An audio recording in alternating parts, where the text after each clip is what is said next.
Normally we're stupid, today we're civilized. Yeah, aside from the craziness, we're going to have our usual features, top news and Weishima, as well as our first show on a different location, man. Yeah, we're going to be in a restaurant in the Andi Mangula area, which we will also do for our In Focus, and hopefully you'll like it, because we've already been there. Added to that, we have a new feature called Culture Corner, we hope you all enjoy. And after today's promo, what will we have? After today's promo, as usual, there will be the subtitled version of our show from Monday, so anyone who missed it or didn't quite understand it, feel free to check it out and share it with your friends. That's all from us at 168 in the Gym. We hope you enjoy the subtitled version, and see you next time. See you for episode 4 on Monday, as usual. Nice one. That's actually a really good promo. Very professional. Yeah, really enjoyed that. Great enunciation there as well. Oh, fantastic, wasn't it? What are you doing now then? I'm going to bed, mate. Yeah, I guess me too. Well, anyway, catch you tomorrow. Yeah, see you later. Well, we have the same thing.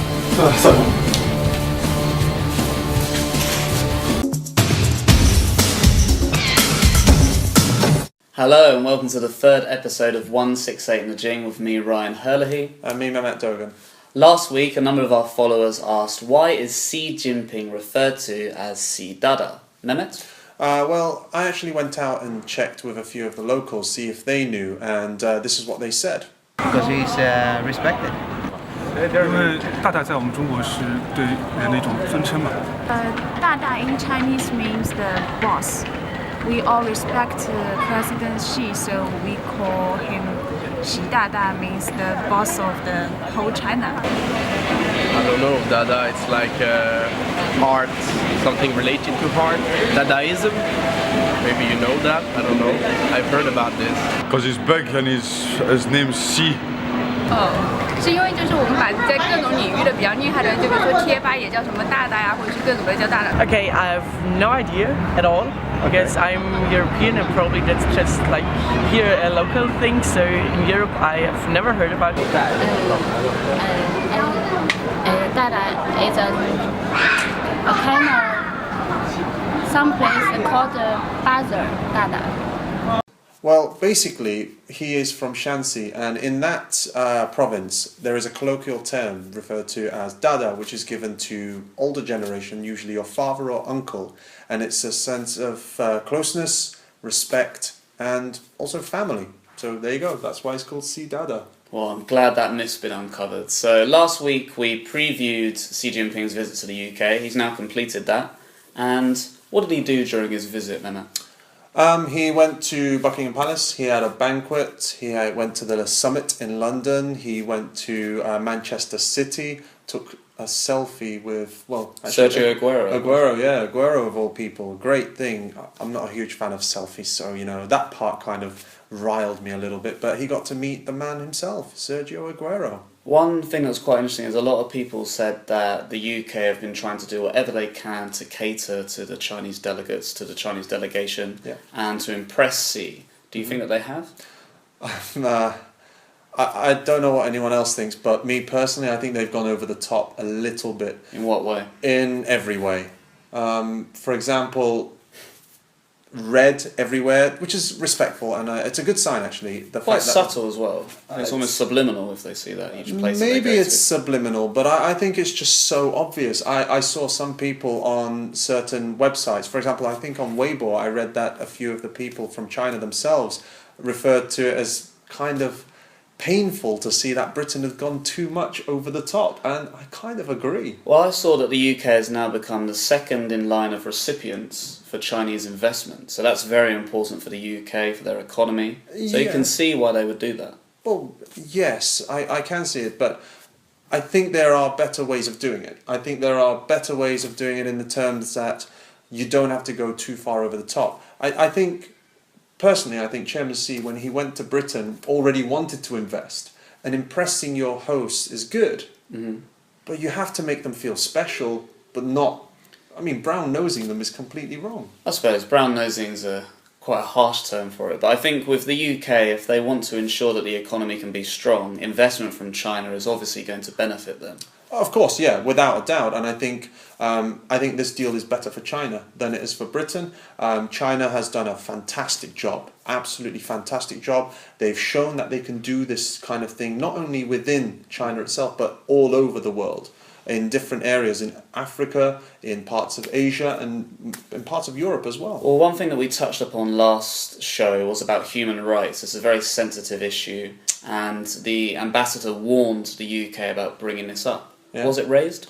It was raised, and actually I have a short video for you to see. 关于这个记者提到的 And 人权问题， coming to the human rights issue that you 中国 asked, 高度重视 China 人权的 attaches 保 great 障工作。 importance to the protection of human 我们 rights. 坚持把人权的普 We 遍性 combine 原 the 则 universal value 和 of 中国 human 的实际 rights 相结合， with China's 走出了一 reality, 条 and we 适 have 合中国 found 国情的人权的 a 发展 path 道路。 of human rights development suited to 人权 China's 保障 national 啊， conditions. With 就全 regard 世界来 to 讲， protection of human 没 rights, 有最好， looking around the world, we 只有 know that 更好。 there is always room for improvement. 任何国家都需要不 All 断加强 countries 和改进人权 need 工 to 作， continuously 以适 improve 应 and strengthen 时代的发展和 human 人 rights 民的需要。 protection to meet the needs of the 而在 time 人权 and 问 the 题上， people. And 我想 on 最 the 大 issue 的 of 发言 human 权 rights, 还 I 是 think 各自所在国的绝大多数人民。 the people of our respective countries 中 are 方愿 in 在 the 平 position, 等和相 in 互 the 尊 best 重的基础 position to 上， tell. And 同 China 包 is 括 ready 英国在内 to, 的 on the 各 basis 国 of equality and 加 mutual 强 respect, 人权领域的 increase 交流 exchanges 和 and 合作。 cooperation with the UK and other 谢谢。 countries in the area of human rights. Thank you. Personally, I think what he's done and what he's said is quite acceptable. And in my opinion, there are places in the world that have their human rights is too loose. For example, there are countries where there are people who can do whatever they want, and I don't really agree with that either. I think what's interesting with the UK is that the UK now seem to be building stronger relations with China than the US have. Yeah. And what's incredible with the UK is they have invaded, or we have invaded, 190, 192 of the 208 nations that right. exist. That's right. Yet the UK has a sterling reputation internationally. How have they managed to do that? Pun intended with sterling. Pun intended. That's excellent. I thought you It's just very let it slide there. No, definitely not. But how? Sterling. How has the UK maintained such a good reputation despite invading so many countries over the years? I can't imagine how that would be. Do you know? Yeah, I have a theory. I don't know for sure. What's interesting about the UK is a number of the countries that they invaded in the past became colonies. Right. The likes of India, Australia, Canada. The huge Commonwealth encapsulates how many countries? Too In many. excess of 30, 40 countries. Right. And what's interesting is all of these countries were then handed back to the native people. That's right. Handed back to their governments. And I think that because the UK adopted this approach, it meant that in the eyes of the people that lived there, we were seen as helping those countries develop instead of trying to take control. That could be true. That could be the reason. The interesting thing for me, throughout this whole experience of seeing Xi Jinping travel to America and to Britain, is very clear that both America and China, we can't disagree that they are competing for almost world domination. Two global right? powers. That's right, two global powers. America at times are doing it in the wrong way by invading countries, whereas China aggressively. That's the word. Actually, that's a very good word to use. Whereas China have done it economically, and when you look at it, there are many countries that don't want America to be there, and America just go. Of course, whereas everybody's business. inviting China, come and help us, come give us some of your money, and China's doing a great job, in my opinion, of basically answering the call. Well, the final point I wanted to mention was about the economy. How will this help the UK's economy?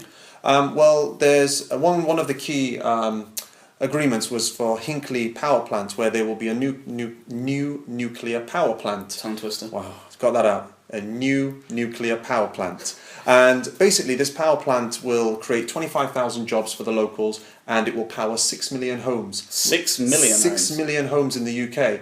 But that's good. However, the government have accepted that they will give £92.50 per megawatt of power that's extortionate. That's basically created at this power plant, which is double anybody else gets. Double the amount anybody else gets from that ties into that brown nosing again then. Exactly, in my opinion, yes. Sticking with the economy, we're going to cut into now the next feature for today's show, which is Picture Perfect. As you can see for this week, we have an image of two 100 UN notes. One is from the past, one is the current day, and there are a number of differences between them. Mehmet, what can you see? I can see one of the notes is green and has 4 people on it, whereas the current one is red. The one I really like is the red one, with just Chairman Mao. And obviously they changed it after he managed to sort the country out a little bit more. What's interesting is the two images, like Mehmet said, one has 4 people, and the current one just has Chairman Mao. What do you think that's trying to symbolise? Maybe it's trying to symbolise the importance of Chairman Mao. That might be one aspect of it. Another one, the importance of the colour red. I mean, they're the 2 things I would notice immediately, and also the fact that the old one, which I've never seen before, this is the first time I've seen it, has 4 people on it. Do you know who the 4 people are, or what they're in reference to? I don't know who the 4 people are. One of you could perhaps uncover that for us. But what I think is interesting is it's trying to show the value of 100 RMB. In the past, it could help provide for 4 people, whereas nowadays can barely provide for 1. What do you make of that? It depends on what you're doing with your 100 RMB. I could have jiaozi for a week. You probably don't know what jiaozi is because of my stupid pronunciation this week, but probably have jiaozi for a week, can't you, for that? So it's all right. It's not bad. What's also interesting is China as a powerful economy nowadays. One huge issue in China is the wealth gap. A huge seismic gap between the rich and the poor. What can China do to help bridge that? Unfortunately, despite the GDP here, and everybody should get richer, but essentially the rich people are getting richer whereas the poor are getting poorer. Widening. Yeah, it's completely widening at all times, which is the huge disappointment for someone who has experienced growth development in other countries as well, such as Britain. But in Britain, for example, the gap is not so wide. The poor people are getting richer. I have a theory for that, though, and I think it's a lot to do with the geographical structure of the country. The UK and the US, the way it works is you have major cities surrounded by towns, surrounded by villages. This means that someone in a high-paying job working in the city can live in the villages. Right. Therefore, the money that they earn, they can spend in those areas. China, for example, is a huge city surrounded by countryside. People, if they want to get a good job, they have to work in the city.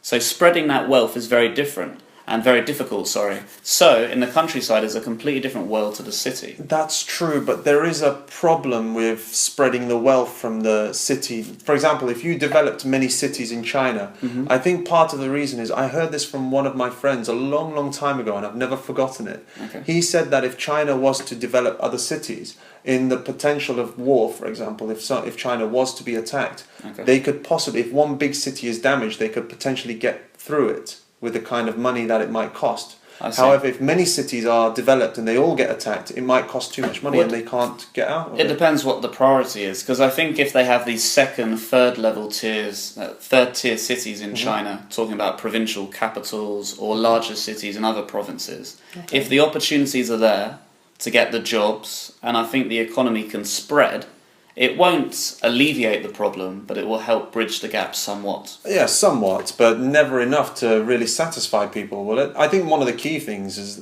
even in the big cities though, the average salary is not high enough. I mean, there are some people on 30, 40, 50, 80,000 a month, and there are other people not even on that for a year, and they have to save up a whole year to get an iPhone 6. I mean, I don't even like iPhone 6, but for a whole year to get a phone. That's just outrageous. I think that's a lot to do with face, but the thing is, if you have the opportunities in a range of different places, over time more people will go there, over time the cities will develop, and it will spread the wealth, because now the countryside in China, compared to the cities, they are poles apart, the antithesis of one another. And it's a huge... UK, European countries, they're nowhere near the size of China. So in order to implement this plan geographically is a lot easier, whereas in China it's very difficult. Anyway, it's a huge issue, we're not going to be able to solve it, so let's move on to Waishema. This week for Waishema, we're going to talk about car license plates. Do you know anything about that in Beijing? I don't drive. The only car license plates I see are the ones of people speeding in and out of the city, or stuck in traffic jams, and I never really take much notice of them, so... Well, let's find out what it is you've got. What is it you want to tell us? Well, originally the main point I wanted to make is that there are different colours. There are blue, yellow, white, black and green. Do you know what each colour may symbolise? If I'm not wrong, And usually I'm not could wrong. well be. I'm usually not wrong. I would say blue is probably the most common one, right? So it must be for normal public who drive. I Well, yeah, suppose. for ordinary cars are blue as well as taxis, whereas yellow for large vehicles, trucks, buses, Vans. yeah, vans, and the next colour, white. White is for... I've seen a white license plate very recently for a black car, so civil service? I think white primarily is for the emergency services, police as well as military. Black. Now this one is very unusual. I've only seen it in Beijing a handful of times. A black license plate? Black license plate. For the mafia?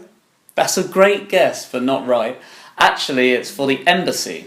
Oh, really? Yes, for the ambassador and everyone, all of the delegates that work in the embassy. Okay. The final one is green. I have never seen green, but it does exist. What do you think it might be for?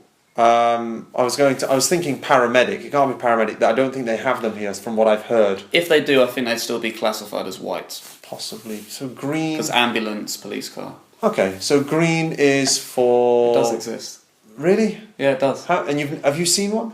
I've seen it online, but I haven't seen it actually out on the streets. So you haven't seen it? Okay. Maybe it was photoshopped. I've seen it, but I haven't seen it physically. Okay. Well, the way it works is for green license plates are for the manufacturers of the car. So while they're still in the factory, and apparently also for agricultural vehicles. Dear. So they do exist. There's a few other things that are interesting. You have different numbers that can't drive on certain days. Have you heard about that? Yeah, I know about this. It's to stop the traffic building up so much at the start of the week. So at the start of the week, there are usually less cars on the road. Definitely. Because I always say to you, you don't believe me, but I believe on the subway there are more people on a Monday compared to a Friday. And I'm only basing this because I don't get a seat on a Monday, but I do on a Friday. And I'm sure Maybe that's it's true. that more people will pull a sickie on a Friday. Or maybe more people don't work then. It's possible, but I swear on Monday there's more people. Well, the in final subway. things I wanted to point out is that one, certain numbers can't drive. I'm going to check this because I'll make a mistake as always. On Monday, any license plate ending in 4 and 9 can't drive. Tuesday, 5 and 0. Wednesday, 1 and 8. Thursday, 2 and 7. Friday, 3 and 8. And for the weekends, anyone can drive. What's also quite interesting is all of the license plates, in order to get one of these, you have to take part in a lottery. Have you heard about this? Dear. A lottery. A lottery. A lottery to decide when you can drive and when you can't drive. Yeah, so once you pass your test, the next stage is to get one of these license plates. And you have to take part in a lottery, and the odds of being successful are 190 to 1. Hey, it's better than the actual lottery, isn't it? Definitely. Well, there's a variety of Is there an different option lotteries. where if by lottery you get the wrong option, you can't drive at all and they take your car off you? Sorry? I'd love that option. For example, they're doing the lottery for the different car license plates, right? Yeah. But there should be an option where they pick out a number, and from that you can't actually drive, and they take your BM off you or something like Well, that. that'd be very harsh. I don't think that exists. I would love to see people cry with that. The final thing for the license plates is at the beginning they have the character in reference to the city where the car was manufactured. Yeah, I know that one. We have a few photos that we'll share with you. Jing is what you'll see mostly here, but there's also Sichuan, and I've seen a lot of Hebei around Beijing as well. Okay. Have you ever seen any different ones? Probably Honestly, wouldn't notice it. I wouldn't notice it because I don't drive myself. I don't actually. I actually just look straight and I just walk. I don't look at any cars. Tunnel vision. Yeah, tunnel vision indeed. But I'd be able to know which one's from Hebei. The car giving out the most pollution would be from Hebei. Shijiazhuang, yeah. And the one that looks like a panda would be from Sichuan. Well, that's all for this week's Weisham. If you found it interesting, we hope you did. If not, sorry about that. And now moving on to the final feature for today's show, which is In Focus. Mehmet, what the hell? You said we're both dressing up. Oh, this is ridiculous. You look so stupid.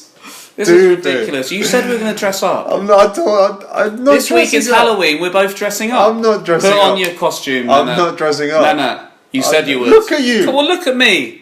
You Come look on. ridiculous. For Halloween, he we looks both... ridiculous. We made a deal before the show that we would both dress up for Halloween. I am a pretty little bee, and you should be dressed up. Now go and get your costume, okay? And we'll start again when you get your costume. Seriously, Mehmet, come on with your costume. Will this do? What are you supposed to be?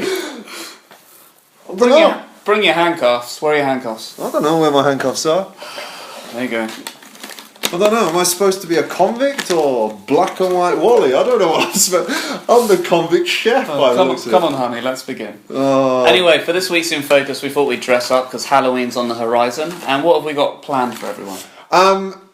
We have a event which happens every year. It's the 11th annual one this year, which is for the Yen Party. You've been to the Yen Party before, haven't you? Yeah, I went to Yen Party a couple of years ago. I went to the Yen Party in 798, but this year I believe it's in Tango, right? Yes, it's in Tango. It's near Yonghagon, and we are all guilty of enjoying a Yen Party, aren't we? Buzz off, you! Oh, really?